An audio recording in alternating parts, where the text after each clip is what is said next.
ମୁଁ ଯାହାକୁ ପ୍ରୋଫେସି କରୁଛି ସେ ସାମ୍ନାରେ ଅଛନ୍ତି ତାକୁ ମୁଁ କହୁଛି ତୁମର 8 ବର୍ଷର ବନ୍ଧ୍ୟ ଅବସ୍ଥା ପରମେଶ୍ୱର ଖୋଲିବା ପାଇଁ ଯାଉଛନ୍ତି, ପରମେଶ୍ୱର ତୁମକୁ ଗୋଟେ ପୁତ୍ର ସନ୍ତାନ ଦେବା ପାଇଁ ଯାଉଛନ୍ତି। ସେଇ ସମୟରେ ସେ ନିରବ ଅଛି, ସେ ସମୟରେ ହାଲେଲୁୟା ନାହିଁ, ସେ ସମୟରେ ପ୍ରେଜ୍ ଦ ଲର୍ଡ ନାହିଁ, ସେ ସମୟରେ କୌଣସି ପରମେଶ୍ୱରଙ୍କର ଗୌରବ ନାହିଁ।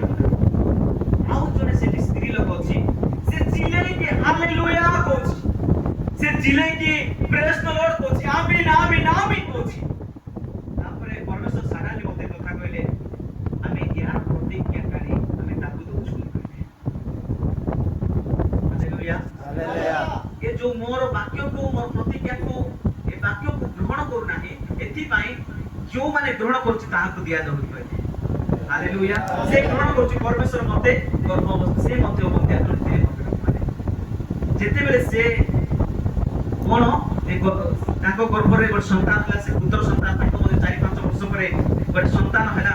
ଆଉ ଯେତେବେଳେ ମେଡିକାଲରେ ଗୋଟେ ପୁତ୍ର ସନ୍ତାନ ହେଲା, ମେଡିକାଲ 2 ଘଣ୍ଟା ପରେ ମୋତେ ଫୋନ କଲେ, ଫୋନ କରି ଆସ ଆଜ୍ଞା ପୁତ୍ର ସନ୍ତାନ ହେଇଛି, ଆଉ ନାମ ଦେବା ପାଇଁ ଆସ। ମେଡିକାଲରେ ଯାଇକି ସେ ଜାଗାରେ ନାମ ଦେଇକି ହାଲେଲୁୟା। ଏଥିପାଇଁ କହିଲି ପରମେଶ୍ୱରଙ୍କର ବାକ୍ୟ ଯିଏ ମଧ୍ୟ କୁହନ୍ତୁ, ଯଦି ବାକ୍ୟ ଯଦି ଗ୍ରହଣ କରିବା ସେ ବାକ୍ୟର ବ୍ଲେସିଂ ତାକୁ ମିଳିବ। ହାଲେଲୁୟା। ପରମେଶ୍ୱରଙ୍କ ଭବିଷ୍ୟତବାଣୀ କହୁଛନ୍ତି, ସେ ଗ୍ରହଣ କରୁନାହିଁ। ପରମେଶ୍ୱର କହିଲେ ଆମେ ଯାହାକୁ ଦେବା ପାଇଁ ଚାହୁଁଛୁ ସେ ଗ୍ରହଣ କରୁନାହିଁ, ଯିଏ ନେବା ପାଇଁ ଚାହୁଁଛନ୍ତି ଆମେ ତାକୁ ଦେବା।